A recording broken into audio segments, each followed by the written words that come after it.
Welcome to HTV. నేను మీ Hemamali and welcome to film updates. And ఈ రోజు ఫిబ్రవరి 14th లైలా మూవీ అయితే రిలీజ్ అయింది. సో ఆ మూవీ ఎలా ఉంది నేను మార్నింగే చూడడం జరిగిందనమాట.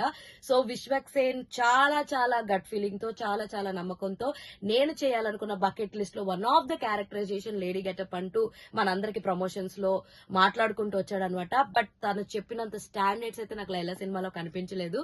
సో సోను మోడల్ గా తన క్యారెక్టరైజేషన్ డిఫరెన్స్ అయితే చూపించాడు. సోను మోడల్ కి లైలాకి క్యారెక్టరైజేషన్ డిఫరెన్స్ అయితే చూపించాడు కానీ ఎక్కడో ఎడ్జ్ ఆఫ్ ద సీట్ కూర్చోపెట్టి ఆడియన్స్ ని నవ్వించే అంతగా పండలేదేమో అనిపించింది.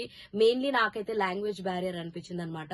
Complete Telangana old city ancient ఉండడం వల్ల కొన్ని డైలాగ్స్ అర్థం కాకపోవడం నాకు అనిపించింది. చాలా మందికి అనిపించవచ్చు, అందరికి కంప్లీట్ తెలంగాణ అయితే వచ్చుండదు కదా. సో ఈ సినిమాలో చాలా మంది ఉన్నారండి. అభిమన్యు సింగ్ ఉన్నారు, కామాక్షి ఉన్నారు. అండ్ కామాక్షి గారి రోల్ చాలా క్రూషియల్, చాలా కీ ఇంపార్టెంట్ అది అన్నారు. బట్ నాకు ఎక్కడ అలా అనిపించలేదు. ఆవిడ అనవసరంగా చేసింది అనిపించింది. నాకైతే లిటరల్ అదే అనిపించింది. మదర్ సెంటిమెంట్ ఉంది, అది కూడా పండలేదు అనమాట సినిమాలో. సో మొత్తానిగా కొన్ని చోట్ల అక్కడక్కడ నవ్వుకోవడానికి కొన్ని సీన్స్ అయితే బాగున్నాయి. బట్ ఓవరాల్ గా సినిమాని ఎక్కువ ఎక్స్పెక్ట్ చేసి అయితే అస్సలు వెళ్ళకండి. సో లోవర్ ఎక్స్పెక్టేషన్స్ పెట్టుకోండి, అట్లీస్ట్ మీకు సినిమా అయితే నచ్చుద్ది. సో ఈ సినిమాని మనకి రామ్ నారాయణ గారు అందించారు అండ్ సాహు గారపాటి గారు ప్రొడ్యూస్ చేశారు అండ్ లియోన్ జేమ్స్ అయితే మ్యూజిక్ అందించారనమాట.